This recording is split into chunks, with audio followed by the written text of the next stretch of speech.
Magandang araw po, welcome po sa aking channel, Love9 TV. Patalasasan po, meron po ba kayong mga properties na napapabayaan or non-performing assets? Plan nyo ibenta, pero wala kayong oras sa pagbenta nito.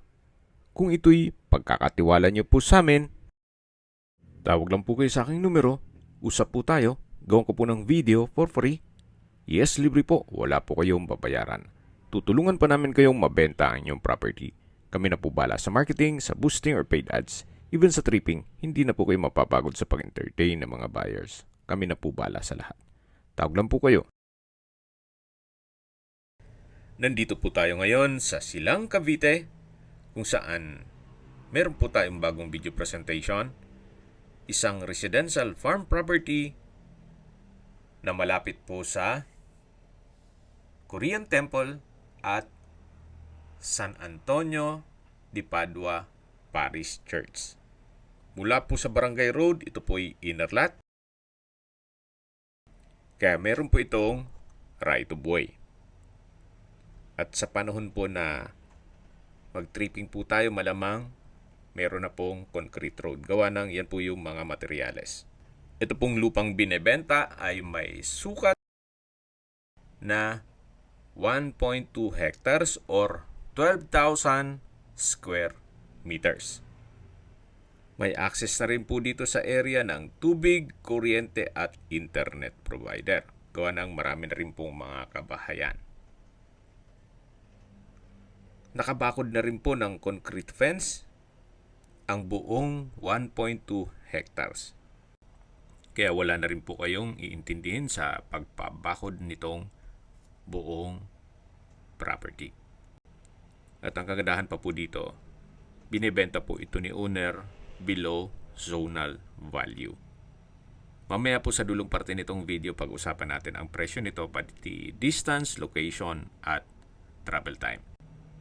Yan po, tunghayin nyo po itong napagandang lupain kung saan napakatahimik po ng lugar, sariwa ang hangin, at malamig po ang klima. Ito po'y nasa mataas na lugar. Ang estimated elevation above sea level ay 1,304.8 feet. Marami po kayong pwedeng i-project dito. Pwede po itong gawa ng inyong bahay bakasyunan. Kung gusto naman maging income generating, pwede naman pong gawing resort and events place. So, depende po sa inyo kung anong magiging project nyo once na ma-acquire nyo ito. Habang pinagmamasdan nyo po itong kapaligiran, pag-usapan na po natin ang distance, location at travel time. Mula po sa Korean Temple or sa San Antonio de Padua Parish Church, ito po'y walking distance lang. Napakalapit lang po. Kaya maganda rin pong gawan nyo ng events place, gawa ng sa San Antonio de Padua Parish Church ay marami pong nagpapakasal doon. Kahit po i-research nyo yan. San Antonio de Padua Parish Church, Silang. Then dito po sa paligid ay maraming din pong mga resorts and events place. At mula naman po sa Tagaytay Santa Rosa Road o sa mismong highway, ang distance is 2.5 kilometers at ang travel time is 6 minutes. Mula naman po sa Tagaytay Flower Market, ang distance is 9.5 kilometers at ang travel time is 16 minutes. Mula naman po sa Tagaytay Rotonda, ang distance is 12 kilometers at ang travel time is 20 minutes. Kompleto na po doon gaya ng malls, hotel, restaurants, banks, schools, church at hospital. Yan po yung lagi kong binabanggit sa inyo na dapat nyo i-consider sa paghanap ng property, yung meron pong malapit na hospital. Hindi ko naman po sinasabing sakitin kayo. Yan naman po for emergency purpose lang naman. At mula naman po sa Nuvali, ang distance is 12 kilometers at ang travel time is 23 minutes. Mula naman po sa Calax, ang distance is 18 kilometers at ang travel time is 27 minutes. Ang Calax po ay connecting South Luzon Expressway, Skyway, all the way to North Luzon Expressway at ibang parte ng Metro Manila. Kaya napapabilis na po ang biyahe papuntang Tagaytay. At mula naman po sa Manila o sa airport, ang distance is 50 kilometers at ang travel time is 1 hour and 31 minutes.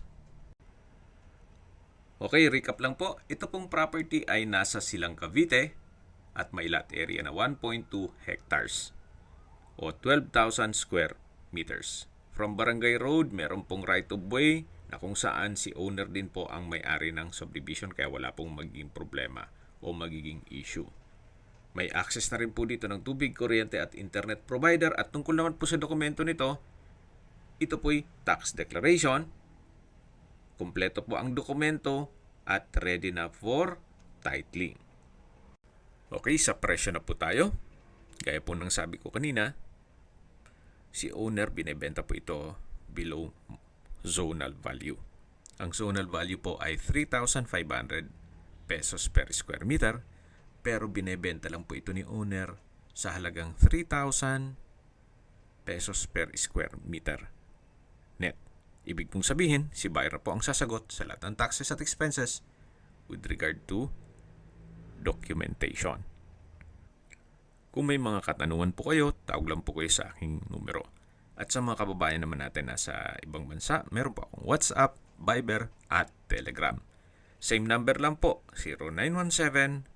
0917-316-3399. Sa mga nagtatanong naman po ng aming Facebook, meron po aming Facebook page na Nov9TV at Facebook Real Video. Meron din pong TikTok at Instagram. May ibang YouTube channel po kami, the Nov9TV channel, Nov9TV Listings, Nov9TV On The Spot, Nov9TV Updates, at Nov9TV House Rental. Sana po naibigyan nyo ang video presentation. Paki-like and subscribe na lang po sa aking channel para ma-update din po kayo sa aking future listings. Kung sakali po hanap nyo yung mas malaking sukat ng lupa, meron din po kami ibang listings na pwede nyong pagpilian. Huwag po kayong mag-atubiling tumawag sa amin. Then, let us know your budget para malaman namin kung anong property pwede naming ilong sa inyo. Sa lahat pong viewers, subscriber at nagtiwala po sa amin, salamat po sa suporta. Ingat po kayo lagi at yung pamilya. Maraming salamat po.